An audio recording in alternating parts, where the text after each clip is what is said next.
Hi மக்களே, welcome to my channel. வாங்க வீடியோக்குள்ளே போகலாம். நாங்கள் இன்றைக்கி என்ன பார்க்க போகிறோம்னா, எங்களோட வீட்டில் நிற்கிறதான சில மரங்கள் செடிகளை இப்போ தான் பார்க்க போகிறோம். இது எங்கே இருக்குன்னு சொன்னால் எங்களோட வீட்டுக்கு பின்பக்கத்துக்கு நிற்கிது. எங்களோட அம்மா ஒரு மாலை மரம் தான் வச்சவா. அது வச்சு அப்படியே கொஞ்ச நாட்களில் அப்படியே கணக்காக அதை குட்டி போட்டு நிறைய வாழை மரம் வந்துட்டுது. இதோட ஹைட்டை பாருங்கள், இது எந்த அளவுக்கு வளர்ந்துருக்குன்னு சொல்லி பார்க்க ஒரு சந்தோஷமாக இருக்குது. இந்த வாழை மரம் இந்த வீடியோ எடுக்க தான் நான் பார்த்தேன், இந்தளவுக்கு இந்த வாழை மரம் இவ்வளோத்துக்கு உயரத்துக்கு வளருமான்னு சொல்லி பார்க்கக்கூடியதாக இருந்துச்சு. இது அதிசயமாக இருந்துச்சு. உண்மையிலேயே வாழை மரம் நடுறது உண்மையிலேயே வீட்டுக்கு நல்ல ஒரு விஷயம்ன்றே சொல்லலாம். வெக்க நேரங்கள்லாம் நீங்கள் உங்களோட ரூம் சைட் வழியை நீங்கள் இந்த வாழை மரங்களை நடைக்க அதில் இருந்து வார அந்த குளிர்ச்சித்தன்மை உங்களோட ரூமுக்கும் வரக்கூடியதாக இருக்கும். அந்த கூலிங்காக இருக்கும். வாழை மரம் வைக்கிற சைட்டில் இருக்கிற ரூம்கள் நல்லா கூலிங்காக இருக்கும். எங்கன வீட்டில் வளர்க்குற வாழை, இந்த வாழைக்குலை போட்டிருந்தது முன்னுக்கே. அதெல்லாம் நாங்கள் எடுத்து யூஸ் பண்ணிட்டோம். இன்னும் இதில் வாழைக்குலை போட வழி கிடையில. நான் வாழைக்குலை காய்க்க வழி கிடைக்க நான் உங்களுக்கு வீடியோவில் அதை எடுத்து ஒரு வீடியோவாக நான் உங்களுக்கு போடுவேன்.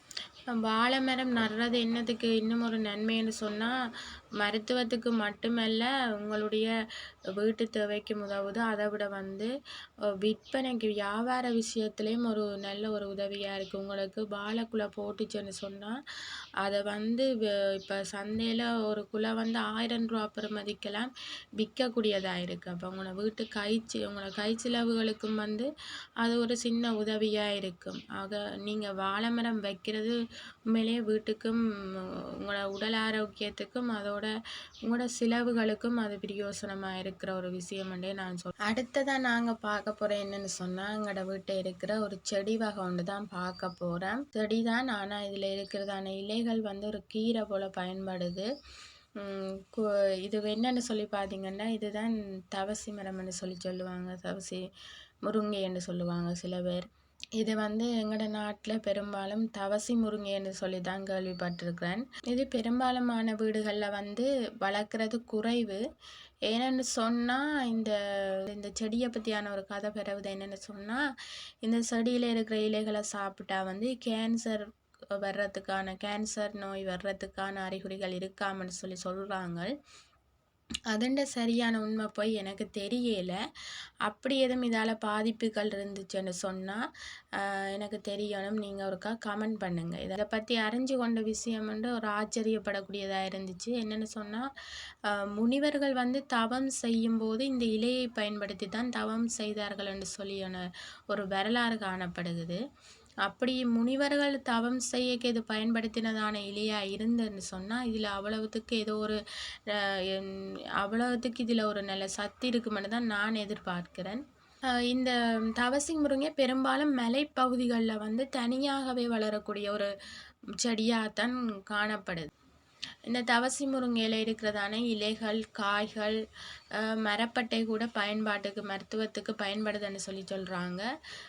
குறிப்பாக இந்த மலைவாழ் மக்கள் உடம்பில் ஏற்படுகிறதான வலி, சளி போன்ற விடயங்களுக்கு இதனுடைய காணப்படுறதான இந்த பட்டையை பயன்படுத்துகிறார்கள்னு சொல்லப்படுது. மேலும் முருங்கைக்கீரையில் இருக்கிறதான சத்தை விட இதில் 10 மடங்கு சத்து அதிகமாகவும் காணப்படுதுன்னு சொல்கிறாங்க. இரத்தச்சோகை போன்ற வியாதிகளுக்கும் தீர்வாக இருக்குன்னு சொல்லி கூடுதலாக சர்க்கரை நோய், பிபி இருக்கிறவங்க டாக்டர்கிட்ட ஆலோசனை பெற்ற பிறகு நீங்கள் சாப்பிட்றது நல்ல. ஏன்னு சொன்னால், இதில் கொஞ்சம் அதிகமாகவே முருங்கைக்கீரையை விட பவர் கூடவாக இருக்குது. அதால் நீங்கள் எடுத்துக்கொள்கிறதுக்கு முதல் இதை கொஞ்சம் ஆராய்ஞ்சு ஜூஸ் பண்ணுறது நல்ல.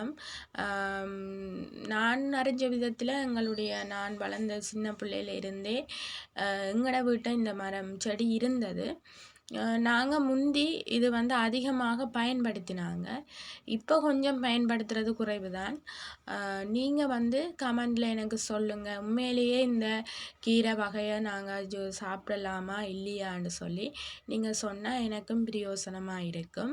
இன்னொரு செடி பற்றி பார்க்க போகிறோம். இதுதான் மணத்தக்காளின்னு சொல்லுவாங்க. இது நாங்கள் நடையில் இது தானாகவே வளர்ந்தது. அது அப்படியே இப்போ பிறந்து ஒவ்வொரு செடியாக வளர்ந்து கொண்டு இருக்குது. இந்த செடிக்கு ஏன் மணத்தக்காளின்னு சொல்லி பேர் வந்தேன்னு சொன்னால், இதில் காணப்படுற அந்த இலையின் வாசம் வந்து சாதாரண தக்காளியினுடைய வாசத்தை போல இருக்கும். அதால் இதுக்கு பேர் மணத்தக்காளி என்று சொல்லி வந்தது. இது வந்து பெரும்பாலும் நாட்டுப்புற பகுதிகளில் வந்து காணப்படும், கிராம பகுதிகளில் வந்து உடலில் இருக்கிற சூட்டை போக்கக்கூடிய ஒரு விடயமாக இருக்கிறதால காய்ச்சலுக்கு வந்து மிகவும் நல்லது, ஒரு மருந்தாகவும் வந்து பயன்படுத்தப்படுது. மேலும் இந்த கீரையை வந்து கஷாயம் போல் குடிக்கும்போது வாய்ப்புண், வயிற்றுப்புண், குடல் புண்கள் போன்றவை வந்து போன்றவற்றிலிருந்து நிவாரணம் பெறக்கூடியதாக இருக்கும். அதோட இந்த செடியில் காணப்படுகிற இலையையும் காயையும் வந்து பச்சையாக வந்து எடுத்துக்கொள்கிறது வந்து உடல் ஆரோக்கியத்துக்கு பாதிப்பு ஏற்படுத்தக்கூடியதாக இருக்கும். அதால் வந்து இந்த இலையை வந்து நீங்கள் பெரும்பாலும் சமைத்து சாப்பிடுங்கள். அடுத்தது வந்து இந்த பழமாக வரும் இந்த காய் வந்து நல்லா கருத்து பழமாக வரைக்க வந்து அந்த பழத்தை சாப்பிடலாம்.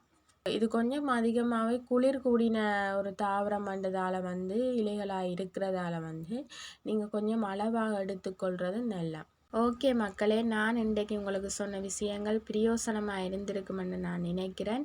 இதுபோல் மருத்துவ குணமுள்ள தாவரங்கள் பற்றி அறிஞ்சு கொள்றதுக்கும் ஏனைய சுவாரஸ்யமான விஷயங்கள், புது புது விஷயங்கள் அறிஞ்சு கொள்றதுக்கும் மறக்காமல் என்னுடைய சேனலை வந்து லைக் பண்ணுங்கள், ஷேர் பண்ணுங்கள், கமெண்ட் பண்ணுங்கள், மறக்காமல் சப்ஸ்கிரைப் பண்ணுங்கள்.